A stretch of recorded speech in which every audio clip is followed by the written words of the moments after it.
Oke, kali ini kita akan membahas disebut dengan pendekatan ilmiah dan pendekatan alternatif dalam investigasi, atau di sini pengertian investigasi adalah dalam penelitian. Nah, tujuan pembelajaran kali ini adalah apa artinya pendekatan ilmiah, berikan contoh dan memahaminya. Kedua, tujuan pembelajaran ini bisa mendiskusikan 7 langkah metode hipotesis dan hipotesis deduktif beserta contoh-contohnya. Ketiga, membahas mengenai alternatif atau perspektif yang menghasilkan penelitian yang bagus. Oke, jadi kalau kita terbiasa membahas buku luar negeri, langkah selanjutnya ini yang harus kita baca, tujuan pembelajaran. Baru selanjutnya ambil halaman terakhir. Nah, baru kita ambil ke kesimpulan. Supaya kita paham sebelum kita baca semuanya. Nah, summary. Di sini dikatakan tujuan pertama tadi adalah mampu menjelaskan apa yang disebut dengan metode ilmiah dan dapat memberikan contoh-contoh baik penelitian ilmiah maupun yang non ilmiah. Nah, kita lihat. Coba kita baca dulu yang pertama ini. Scientific research focus on solving problem and pursues a step-by-step, logical, organized, and rigorous method to identify the problem, gather data, analyze them, and draw valid conclusion from them. The hallmark or main distinguishing characteristic of scientific research are purposiveness, rigor, testability, replicability, precision and confidence, objectivity, generalizability and parsimony. Nah, penelitian ilmiah memfokuskan kepada memecahkan masalah dan melakukan step by step. Dilakukan dengan tahapan demi tahapan, logis. Nah, ya logis dan ini yang agak lupa saya artinya apa. Jadi lebih bagus kita tanya Google Translate, ya kan? Lupa saya artinya, udah lama ya. Jadi atau kita buka ChatGPT aja biar dia aja menerjemahkan. Ya, kita memanfaatkan teknologi, jangan kita ya kita harus bisa. Nah, ya cuman yang penting ada kuota aja. Ini kita hapus dulu. Ini kita pindahin sini. Nah, oke. Ini kita ketik aja di sini. Please translate into bahasa Indonesia.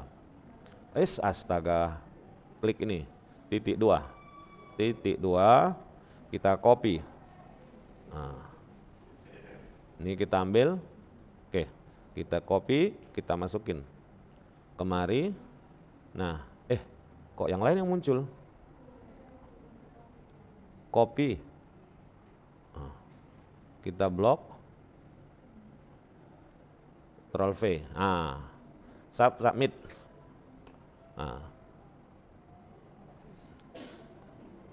Oke, nah kita lihat di sini. Jadi katanya rigorous method, artinya apa tadi? Logis dan mengumpulkan, ini dia kan sampai di sini tadi. Nah, berarti rigorous itu adalah apa itu? Metode langkah demi langkah, logis dan ketat. Untuk mengidentifikasi masalah, ya, gather data, mengumpulkan data, menganalisa dan menarik kesimpulan. Nah, ya, nah ada di sini the hallmark, ya, hallmark. Mana dia di situ tadi? Nah ini dia. Ciri-ciri utama dari karakter utama peneliti adalah adanya tujuan, adanya ketelitian, adanya uji coba, dan dapat direplikasi. Apa arti replikasi? Nah, kau umpamanya kayak gini, ini skripsi orang. Kau nggak ada ide mau buat skripsi. Nah, ini boleh kau contek skripsi dia, judulnya. Cuman yang berbeda nanti tentunya tempatnya ini kan barangnya scarlet whitening. Ya kan? Mungkin kau nanti MS Glow. Nah, ya kan? Produk MS Glow, kau bikin dia di sini. Bisa saja ya, jadi tergantung apa yang mau kita tulis, itulah namanya replikasi. Nah, kita lihat. Nah, di sini bisa objektif, bersifat umum, dan parsimoni. Ini agak aneh nih, enggak ini penerjemahannya nih. Coba kita ulang, suruh dia terjemah ulang. Apa arti parsimoni? Oh, sederhana. Tadi dibilangnya hemat, kan hemat aneh ya kan? Nah, lanjut. Sekarang kita masuk ke yang kedua. Apa tujuan belajar di situ? Nah, kita lihat kesimpulannya adalah, nah ini tujuan belajar kedua. Nah, ini kita copy, masukkan dulu ke Word, supaya jangan berantakan copy kalian. Nah, ini berantakan kan? Block, replace, more, spesial, paragraf mark, replace all, no, cancel, close. Udah rapi dia. Nah, udah kita copy, masukkan ke ChatGPT. Nah.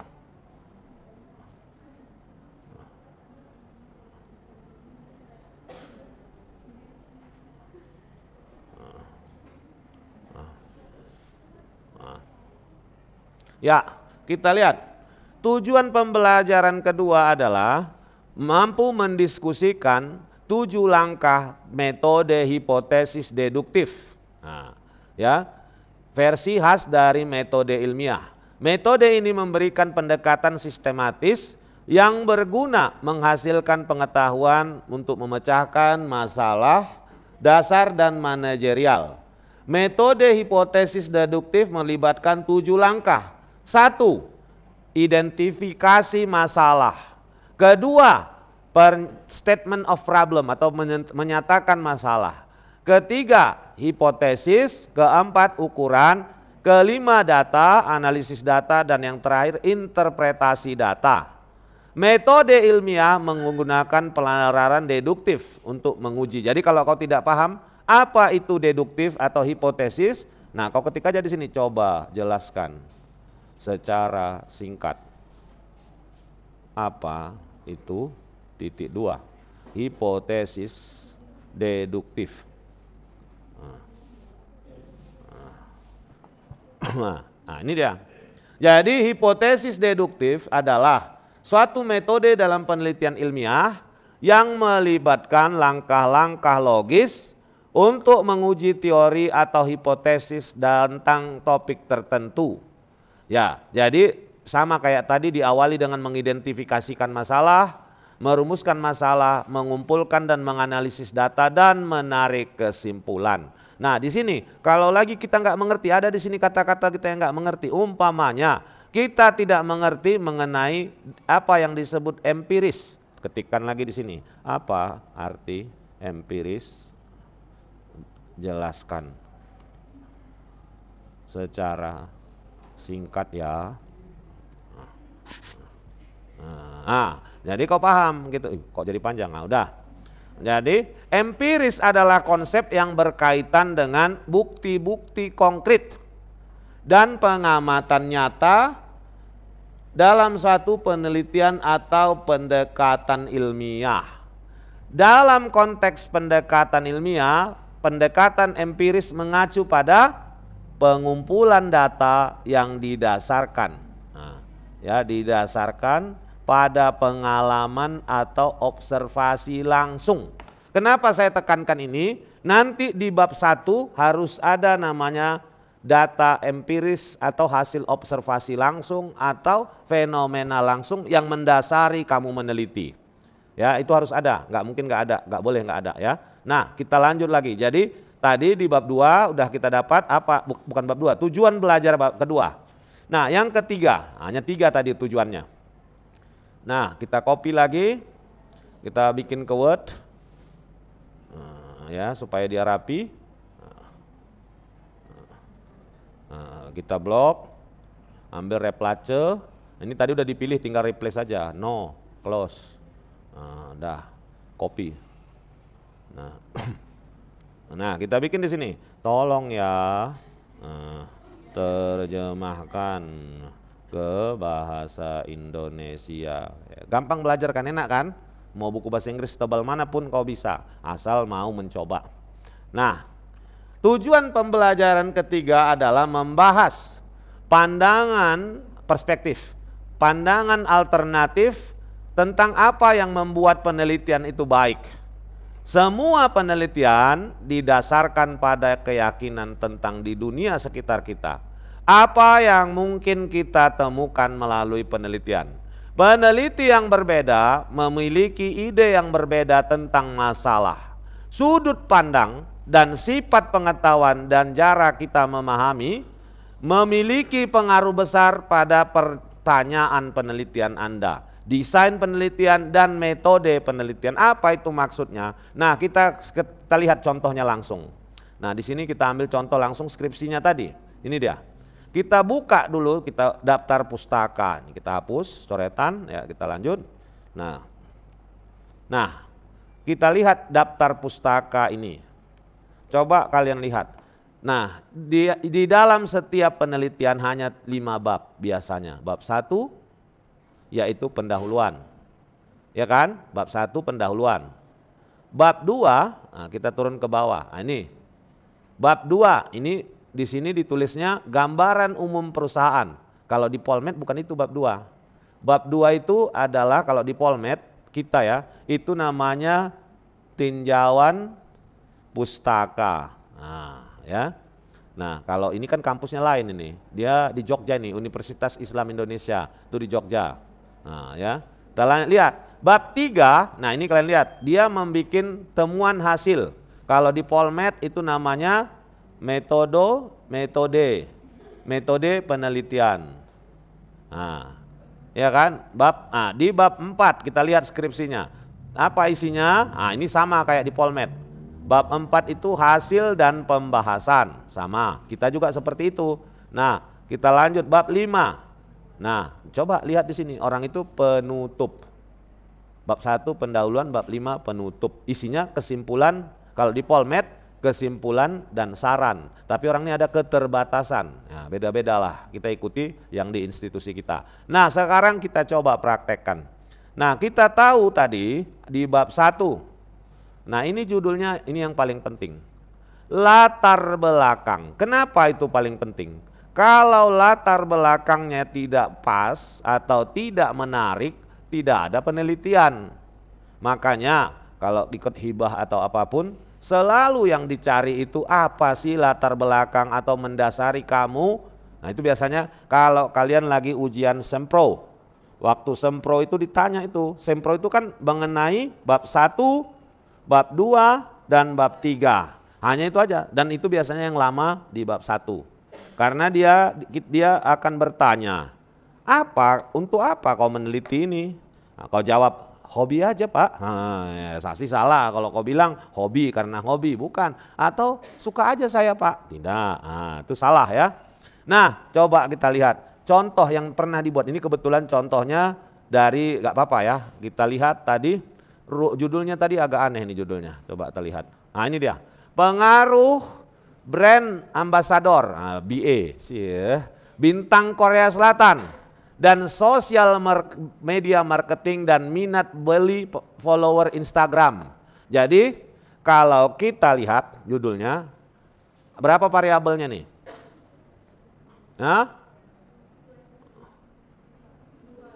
Kok 2? 3. Jadi kita lihat ya. Variabel penelitian itu memang nantinya nih bahannya, tapi nggak apa-apa kita praktekkan. Variabel ini untuk penelitian sederhana ya, banyak jenis variabel. Saya nggak jelaskan yang untuk kayak kalian. Ada namanya variabel bebas atau kalau di bahasa Inggris kan independen. Ada lagi variabel terikat, berarti tidak bebas, atau disebut dependen. Nah, jadi kalau untuk saat ini ya ini aja dulu kuajari. Banyak yang lain, banyak sekalipun ya. Ini kenapa ya jadi bergulung-gulung gini?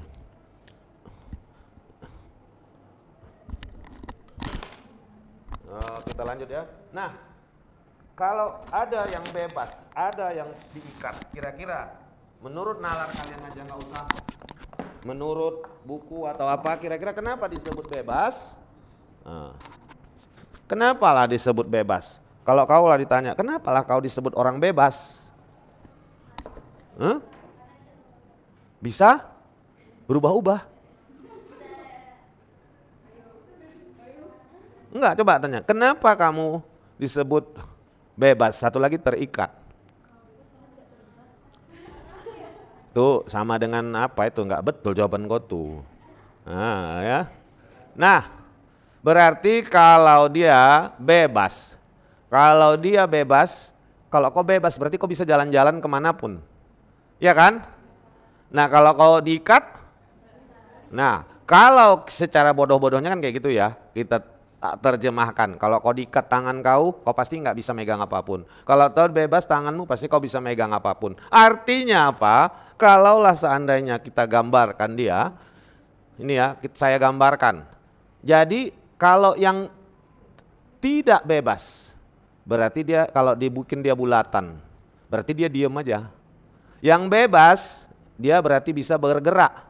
Nah, ya ini masih yang saya ajarkan ini namanya yang masih statis, ya belum yang dinamis. Ada nanti yang dinamis lagi, nggak usah saya ajarkan terlalu tinggi nanti. Nah, kalau dia bebas berarti dia apa? Bisa dia menusuk kemari, dipanah. Atau ini disatukan kemari, nah ini memanah kemari.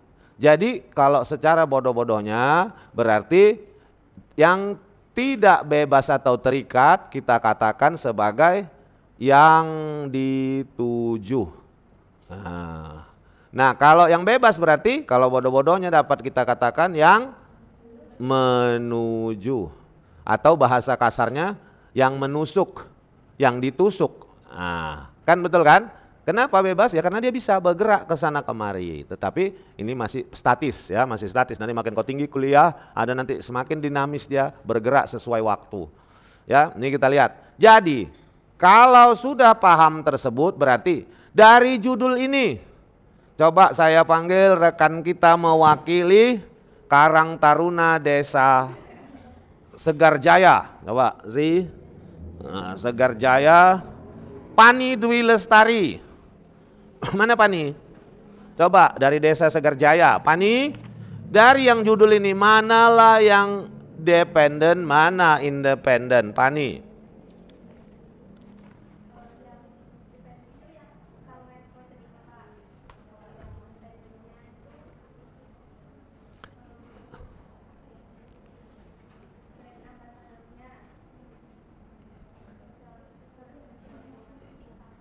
Ya, masih kurang yakin dia, lambat, masih banyak mikir. Rekan kita dari Desa Sukatani, Nadia Duwita Mujri. Gak ada dia WA kita, di grup pun gak ada. Ya, lanjut lagi, Mona Lisa. Mon, mana yang bebas, mana yang terikat menurutmu Mon? Lihat sedikit Mon.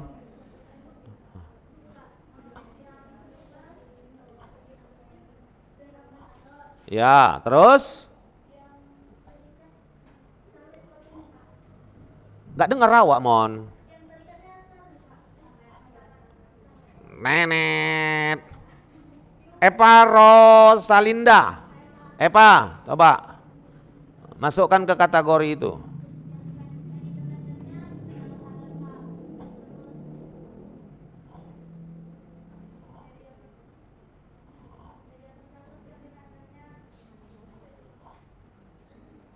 Nenet, udah coba kita ulangi ya, saya ulangi. Sekarang kita coba tanya dulu.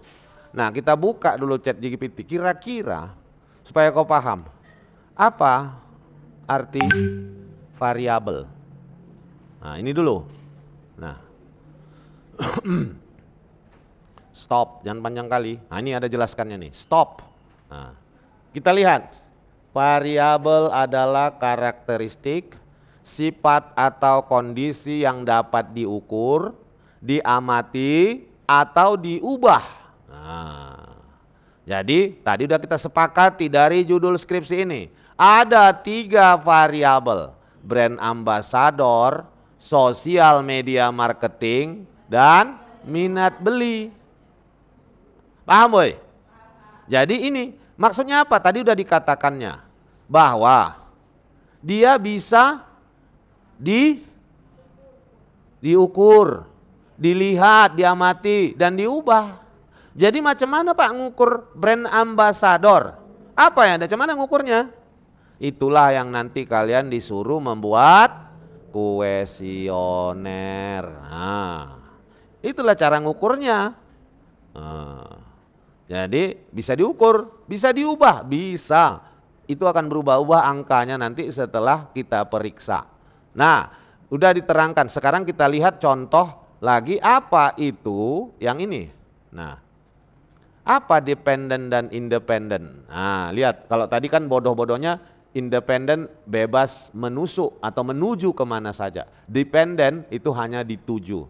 Coba baca artinya rekan kita dari desa Tiganderket. Ada reaksi Gabriel Katrina Trigan. Ya, please. Ya, oke. Oke, I will make it bigger. I will make it bigger ya. Ya. Can you see it? Oke. Please read.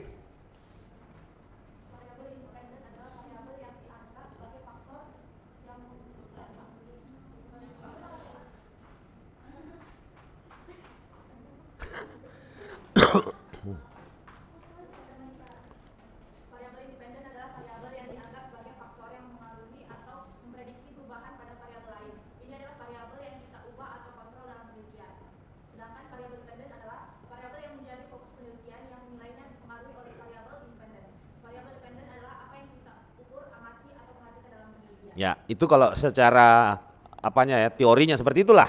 Tapi secara gampangnya ingat aja, menuju dan dituju. Paham ya? Oke. Nah, balik lagi ke skripsi yang kita amati. Jadi, yang kalau seperti ini, inilah yang namanya independen. Ini sosial media marketing, ini independen. Satu lagi minat beli, inilah yang dependen. Kalau dia kita gambar, ini kita tarik panah kemari, ini kita tarik panah kemari, ini kemari, atau ya ini kita nanti kita gabungkan bagaimana kalau digabungkan dia pengaruhnya. Nah, kalau satu-satu apa pengaruhnya? Kalau minat beli dengan brand ambassador digabungkan macam mana pengaruhnya kepada minat beli? Nah, makanya kayak gini gambarnya. Ini contoh sederhana ya, oke paham ya? Nah sekarang kita masuk kepada apa yang disebut dengan latar belakang. Nah coba ya. Nah bagaimana menulis latar belakang yang bagus? Nah udah kelihatan ya? Nah latar belakang kalau ini coba secara sekilas kita lihat. Nah ini bagus. Dia lampirkan semua data-data yang menguatkan apa yang menjadi dasar dia melakukan penelitian. Lihat di sini. Ini langsung diambilnya Instagram resminya nih. Scarlett Whitening. Scarlett ini termasuk salah satu yang laku ya. Ini hampir sama dengan MS Glow. Ya, kita lihat. Nah, ini juga dia tampilkan langsung. Berarti ini kan pengamatan dia langsung. Inilah yang tadi kita sebut dengan fakta empiris. Yang tadi kita terjemahkan. Paham ya? Sebab ini dia berarti kan mengamati langsung, mengapakan langsung, dia lihat, diceritakannya. Makanya kadang saya geli lihatnya ada orang bikin skripsi, latar belakangnya cuma 2,5 halaman. Sedikit kali. Karena harus kita ceritakan di situ semua yang menguatkan mengapa kita. Nah, kita lanjut lagi. Nah, dia di sini lihat sebelum kita baca ya. Nah dia sangat panjang sekali, entah udah berapa halaman ini. Baru dia masuk ke fenomena, sampai sini. Ada sampai hampir 5 halaman, per setengah. Nah coba kita baca dulu ya. Apakah setiap skripsi yang udah dipublikasikan seperti ini atau yang bisa di-download dari internet sudah bagus? Belum tentu. Ya, namanya zaman era sekarang ini kan bisa saja, semua bisa. Nah coba kita baca dulu, rekan kita mewakili desa Siringo-Ringo, Nadia Dwita Mujri. Oh ya, Ana M. Tambunan. Ya coba Ana.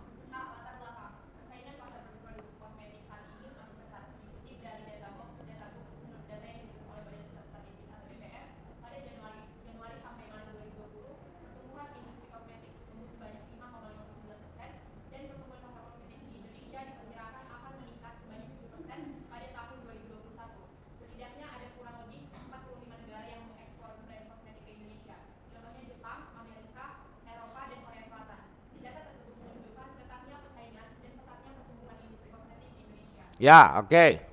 Nah, sebelum kita menganalisa, ada peraturan yang tidak resmi dalam membuat latar belakang. Apa itu? Latar belakang itu harus berbentuk piramida terbalik. Artinya apa? Di awal kita cerita yang umum-umum. Semakin lama mengerucut hingga nanti muncullah namanya problem statement, pernyataan masalah. Contoh ya, ini kok agak lumayan bagus ini skripsinya. Nih ya, hingga nanti munculnya seperti ini. Lihat nih. Nah, di halaman terakhir dia dinyatakannya. Nah, ini. Melihat fenomena yang terjadi. Nah, ini nih problem statement nih. Nah, ini muncul dia. Ini kan berarti ditarik dari cerita-cerita yang di atasnya. Nah, paham ya? Makanya dia berbentuk piramida terbalik karena di atas itu selalu yang luas, yang umum. Makanya dia mulai dengan bagaimana pangsa pasar industri kosmetik di Indonesia. Nah, ini dia kan dari BPS dia kutip. Cuman ada apa yang salah di sini? Yaitu ada di sini ya, Maret 2020, berarti datanya itu tahun 2020 dia kutip. Nah, kan pangsa pasar industri kosmetik di Indonesia, dia cerita di situ. Baru masih cerita tentang kosmetik. Nah, apalah yang dia tambahkan di sini apa? Jumlah penduduknya. Karena nggak ada kosmetik kalau nggak ada penduduk yang beli, nggak bisa juga. Makanya itu harus diceritakan. Jadi harus logis cerita kita. Jangan tiba-tiba ini melompat-lompat ya. Dia kan harus menceritakan siapa yang membeli kosmetik. Ya penduduk. Berapa banyak penduduknya di Indonesia? Nah, ya, dia di sini dia ceritakan. Nah, kita terus lagi di sini. Coba kita lihat apa lagi nih di paragraf ketiga. Ada dia di sini, ada mulai menceritakan brand yang menjual kosmetik. Apa saja yang membuat penjual itu bertahan? Dia cerita di situ. Karena ketatnya persaingan perlu strategi. Nah, baru dia masuk ke kondisi yang nyata. Maksudnya apa? Kondisi nyata saat ini. Ini kan mungkin baru-baru ini lebih tepatnya. Baru masuk dia yang nyata. Ada heboh konsumen, terutama netizen pencinta K-pop. Nah, ya, kerjasama menjadi brand ambassador ataupun star ambassador. Song Joong Ki. Nah, entah siapa ini, saya pun tidak tahu. Nah, ya, dia bekerja sama dengan Scarlett Whitening, pemutih ini berarti ya, produk kosmetik untuk memutihkan wajah barangkali ya kan. Dia orang Indonesia sibuk memutihkan wajah, terus putihlah wajahnya ya kan, lehernya hitam. Dia sibuk memutihkan wajah, lehernya hitam gitu, dia lupa memutihkan lehernya. Sering kayak gitu saya lihat, mukanya putih, lehernya hitam gitu ya kan, harusnya dia semua lah ya kan. Oke, jadi dia kerjasama menjadi BA, brand ambassador dari produk Scarlett. Nah, ditambahkannya lagi, perhatikan ini cara cerita ya, perhatikan. Dia mendukung ini semua, dilampirkannya lah bukti Instagramnya, komen-komennya pun ditampakkannya. Nah, Song Joong Ki, siapa ini Song Joong Ki? Hah? Oh bukan anggota BTS nih, bukan ya? Oke. Nah jadi dia tampilkan ada di sini komen-komen. Nah ini masih dari admin ini, masih Scarlett yang komen, masih di awal di kuncinya. Nah ini dia pengumuman Scarlett. Ini kan bukti ya, ini bukti nih, berarti yang diceritakan itu memang ada. Nah, lanjut lagi dia ceritakan siapa itu Song Joong Ki. Nah, dia seorang bintang atau idol. Nah, ya dia cerita semua tentang Song Joong Ki. Nah, baru lagi masuk apa? Twice. Twice juga katanya idol. 6 tahun. Twice banyak menoreh. Oh, dia anggota Twice ya? Enggak ya. Ya, Twice itu kayak apa, Bumbaya, siapa itu yang ya, Blackpink, Bumbaya ya, itu sama ya. Nah, ya oke. Nah terus baru dia cerita Scarlett udah 2 kali paket bundle merchandise spesial. Oh jadi dia jual produk ditempel foto brand ambasadornya. Nah, kartu ya, ini kayaknya ditempel ini ya. Oh gitu ya, photocard, ada face care untuk bundle bekerja sama dengan Twice. Kalau Song Joong Ki itu body care. Oh, dan ditampilkannya buktinya. Nah, dalam kurang lebih 4 bulan, bundle Scarlett Whitening Song Joong Ki terjual. Nah, bayangkan, 10.000 paket. Jadi dia kuatkan ceritanya bahwa make Song Joong Ki 4 bulan aja, kurang lebih 4 bulan udah 10.000 paket terjual. Sedangkan grup Twice ya ada 2, yaitu Acne Care, acne ini kan jerawat, perawatan jerawat, dan Brightly mungkin mengilatkan wajah ini. Bercerahkan ya. Ya mana tahu. Ya kan, kalian wajah semua kilat putih, lehernya hitam bedaki. Ya, oke, kita lihat. Nah ya, jadi paling laku di toko e-commerce Shopee katanya. Banyak orang belanja di Shopee. Berarti ada bukti di situ ya. Dia cerita. Kenapa dia tahu di Shopee? Tentunya dia periksa. Toko-toko itu kan bisa kita tahu berapa laku. Nah ya, jadi paling laku di Shopee. Nah ada lagi Scarlett Whitening, pemutih. Skincare asal Indonesia. Ini baru cerita dia tentang apa itu perusahaan Scarlett. Rupanya baru berdiri 2017. Hebat kali ya. 2017, sekarang 2023 sudah merajai mereka. Yang lebih hebat lagi itu MS Glow. Itu berdiri kalau nggak salah 2018 sebelum pandemi itu, 2020 itu. M-nya itu adalah Maharani, S-nya itu Sandi. Ya. Jadi Gilang yang punya itu, Gilang Juragan 99 itu kan istrinya Sandi, yang satu lagi Maharani yang di Bali. Jadi itu sebenarnya mereka berkongsi dari awal. Makanya MS Glow, Maharani Sandi Glow. Ya. Kebetulan kemarin aku nonton ada podcast namanya Kasih Solusi, bintang tamunya itu si Juragan 99. Dia cerita bagaimana mereka mau merintis usaha skincare. Ya, kita lanjut lagi. Nah, selain bekerja sama dengan bintang dan selebriti, Scarlett sering mengadakan promosi. Ya, contoh kita lihat ya, kalau MS Glow itu sering kali pun, bahkan kadang Raffi Ahmad, kadang tak siapa-siapa ya. Ya, BA-nya itu banyak sekali. Nah, jadi di sini dia cerita tentang bagaimana promosinya. Nah, media sosial, baru dia cerita tentang di Instagram. Dia sekarang ini kan kayaknya kita malu-maluin kalau punya apalagi perusahaan besar ya, Instagramnya nggak centang biru kayak punya aku ini kan malu-maluin ini. Kenapa? Nggak apa-apa karena aku bukan bisnis, nggak ada centang birunya. Ini ya aku buka ya. Ini aku buka. Ini kosong, harusnya ini ada centang biru di sini. Bisa sekarang ini bisa dibeli. Ada yang bisa, pernah saya lihat ada yang iklannya, ya kan? Nah kalau perusahaan tapi memalukan kalau kita beli itu. Kita pasang centang biru, sementara orang kan bisa lihat. Beli follower juga bisa kok. Tapi apa manfaatnya? Kita beli centang biru hanya untuk nipu orang. Untuk apa? Sementara kita followernya aja cuma 300. Yang centang biru itu mungkin udah 1 juta followernya, baru centang biru. Makanya kalau ada Instagram kalian di komen yang punya centang biru, periksa dulu betulkah dia centang biru beli atau centang biru betulan. Gampang kok melihatnya. Lihat aja dia berapa followernya, lihat keaktifan followernya itu. Lihat di konten yang dia upload, coba lihat komen-komennya. Kalau yang beli pasti komennya hampir tidak ada. Ya, ada pun sedikit. Tapi kalau yang natural dia centang biru pasti banyak komen di situ.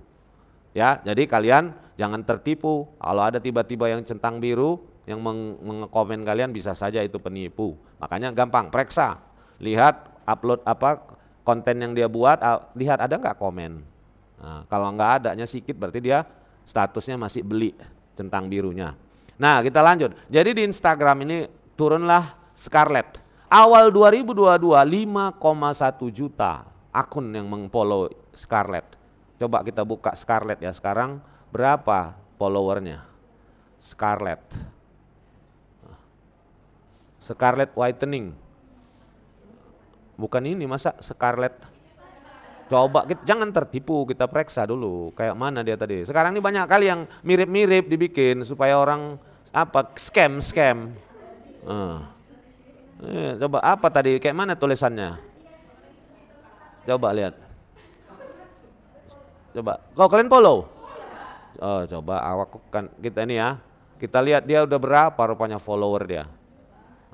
Ini kalian lihat, ini centang biru 5.600.000 orang. Ini berarti nggak beli follower. Coba ya kita buka satu aja postingan dia. Ya. Coba kita buka reelnya. Yang nonton 72.000. Coba kita buka yang ini. Prepare yourself.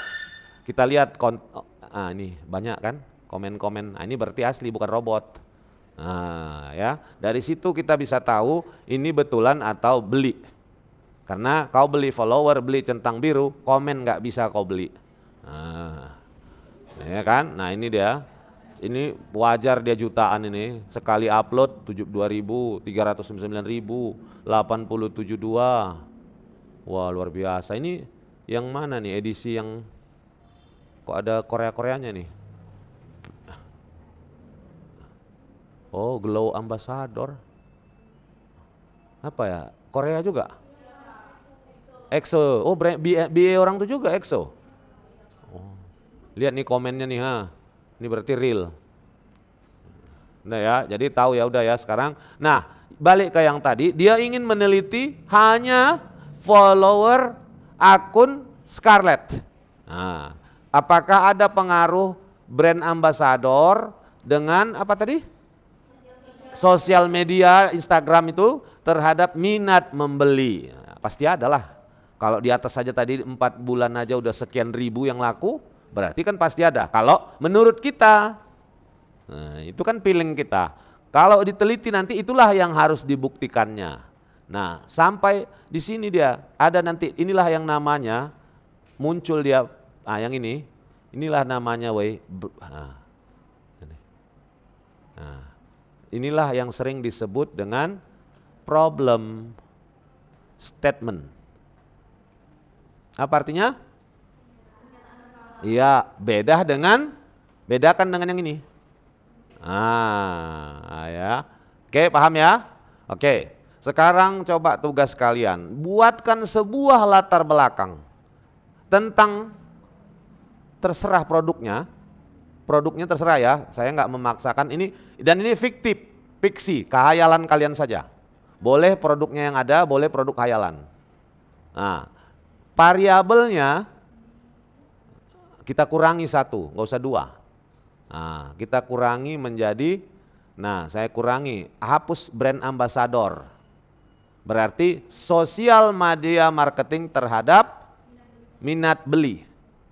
Terserah, tapi harus fokus apakah kau di Facebook, follower Facebooknya, tapi sekarang udah nggak mungkin lah, udah jarang orang jualan ya kan di Facebook. Itu giliran emak-emak itu. Instagram yang sedang-sedang, TikTok tuh yang besar-besar. Di TikTok juga boleh. Ya, coba buat sebuah tulisan dengan latar belakang yang sederhana dan kalau bisa lebih dari 2 halaman di laptop kau ketik di Word. Ada bawa laptop semuanya? Ya, coba ketik supaya jangan capek saya membacanya. Sakit mata saya kalau tulis tangan. Ya. Yang dihapus brand ambassador, hanya sosial media marketing dan minat beli. Untuk apanya itu boleh Instagram, boleh TikTok, boleh Shopee, boleh apa saja yang kau tahu lah. Umpamanya kau suka Shopee itu kan termasuk platform jual beli juga ya. Banyak sekarang ini Shopee, TikTok ya, terserah. Pilihlah satu produk. Produk apa? Kalau kau cewek-cewek biasanya beli baju, beli kosmetik, beli apa lagi kalau cewek-cewek? Kalau cowok sering beli apa ya? Apa beli cowok? Kalau aku sering beli peralatan pertukangan di online itu. Umpamanya beli obeng, beli apa gitu-gitu. Coba kalian lihat. Nah, kalau kau kurang paham, kan udah ada di share di grup. Kau buka bab 1-nya, coba kau ketikkan. Ya. Kan ada di grup WA tadi. Siapa tadi yang punya skripsi itu aslinya? Ya dia kan udah nge-share. Mana tahu kau mau idenya supaya nggak salah kita itu ATM, amati, tiru dan modifikasi. Nggak mesti ide kita semua, tiru aja. Kira-kira cuman beda produknya. Kalau tadi dia Scarlett, kamu umpamanya ceritanya apa yang ngetren sekarang perempuan? Oh ya, terserah lah, aku pun nggak tahu ya. Sekarang ini banyak sekali yang maklon ya. Ya silahkan kerjakan nanti sampai jam 6 sore. Kalau nggak siap juga, aku tunggu sampai jam 8 malam. Kau WA kan aja di grup ya. Kalau ya ketik di laptop ya supaya jangan sakit mata saya membacanya. Demikian saja, mudah-mudahan bermanfaat. Terima kasih.